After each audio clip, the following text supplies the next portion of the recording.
What's up, YouTube? It's EricALionsFan. I appreciate you checking out this video. Today we're going to be looking at a Rochester Mills Brewing Company beer. These guys are out of Auburn Hills, Michigan. At least the brewery is where they brew this beer and they can it. This one is called Red Velvet Ale. This beer comes in at 5.8. Yeah, 5.8% alcohol by volume and 20 IBUs. So this is not going to be a very bitter beer. Beer Advocate and Rate Beer had no reviews on it yet. They only had 4 on each site. So I'm pretty blind on this one, guys. Plus, there's no reviews on YouTube on this beer. So this beer is the first review for an amateur like myself, amateur beer reviewer. So I don't really have any more information on here, guys. I don't know if there's any nutritional information on here. I know it has the normal government warning stuff on here. It says, always keep your cool and refrigerate your beer. And it has beercost.com. That's their website.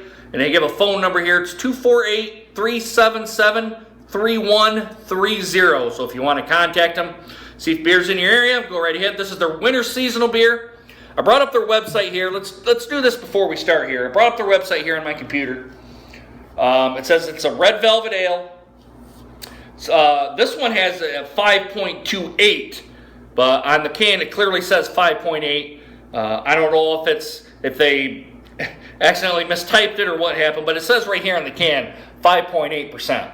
So I don't know if there's different variations of it or whatnot, but it says that it's Red Velvet Ale is Rochester Mills Winter Seasonal offering for 2016.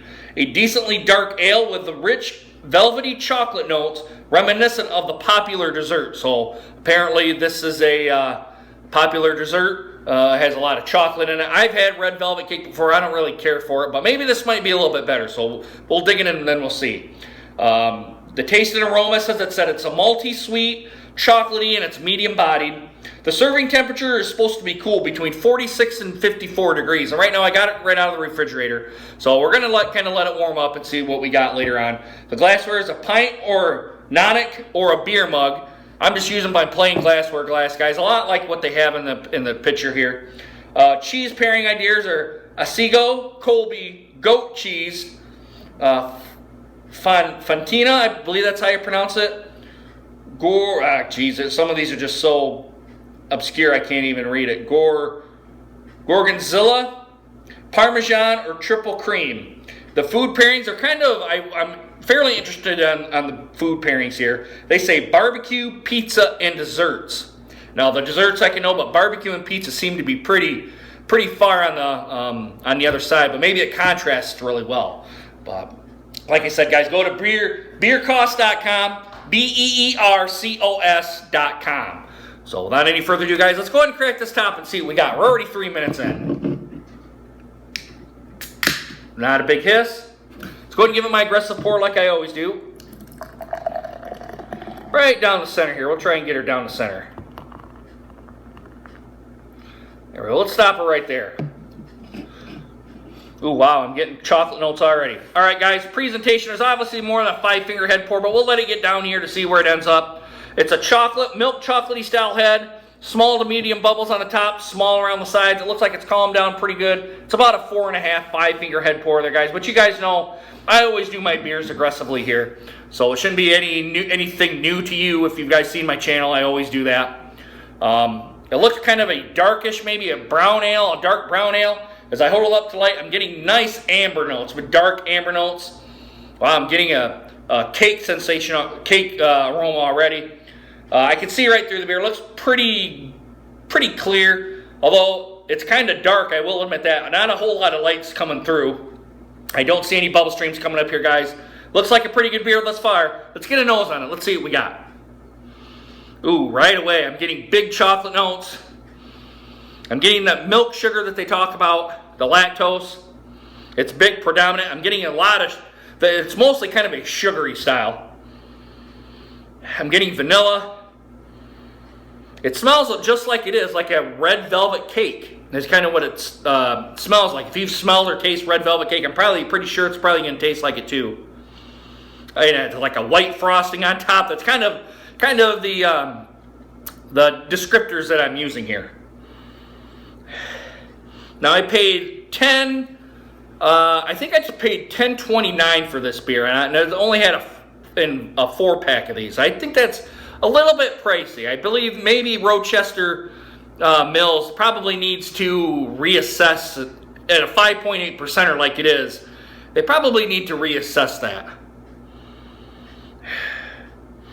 All right, guys, let's throw it down the gullet. Let's see what we get. Bottoms up, guys. Cheers.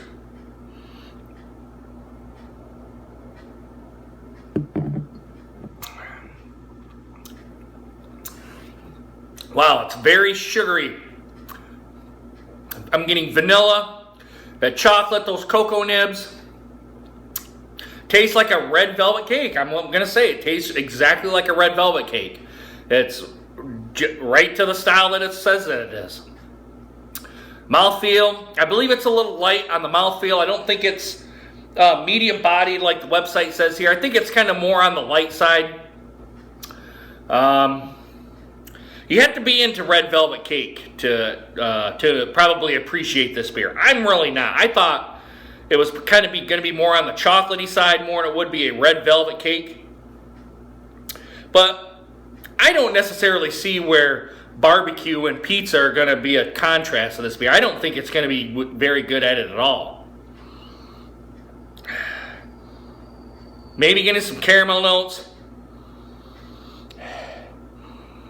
Yeah, it smells just like a velvet cake, guys, with white vanilla frosting. It's kind of how I'm describing it.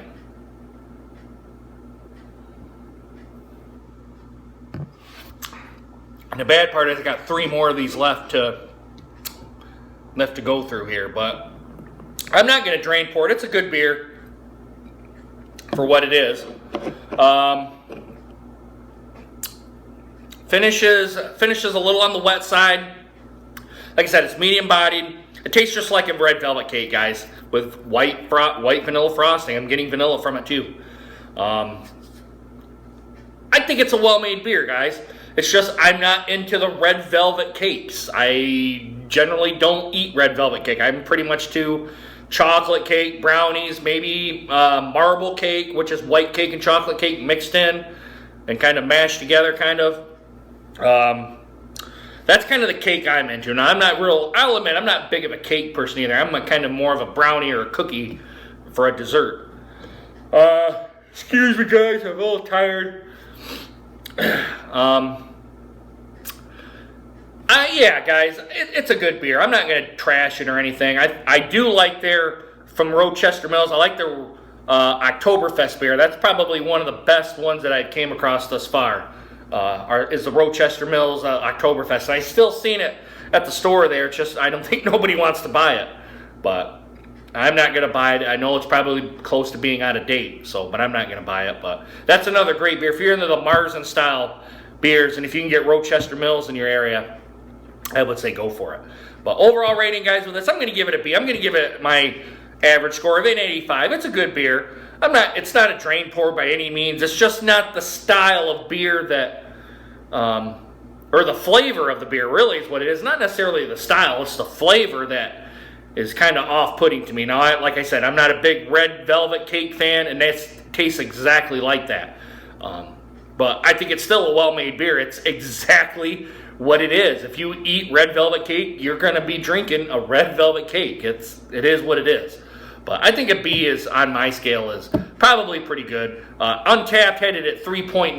Now I'm starting to remember out of 5, which is just getting into the B category. Maybe a C, high C plus, a 79 maybe. But it's right there. I can't complain about the beer. It's good. It's just not my style. Anyway, guys, let me know what you guys think of this beer. If you've had this beer before and you didn't make a video of it or whatever, if you've had it before, let me know down in the comments. Also, do a like, subscribe as well. And as always, guys, if you've had too much to drink, please get a designated driver. I don't want to see you guys get pulled over, get court fees, possible prison time, and God forbid you hit or kill somebody, you're going to be in the slammer quite a while. And if you kill yourself, you're going to be 6 feet under, and that's all you're doing is you're just hurting your family, guys. I mean, don't do it. Sleep off your buzz. Have somebody take your car back or have someone drop you off at the very least and sleep off your buzz, guys. In this day and age, it's just stupid to do it, all right? Anyway, guys, I hope you guys enjoyed this video and hope to see you guys again soon. Deuces. Merry Christmas, everybody.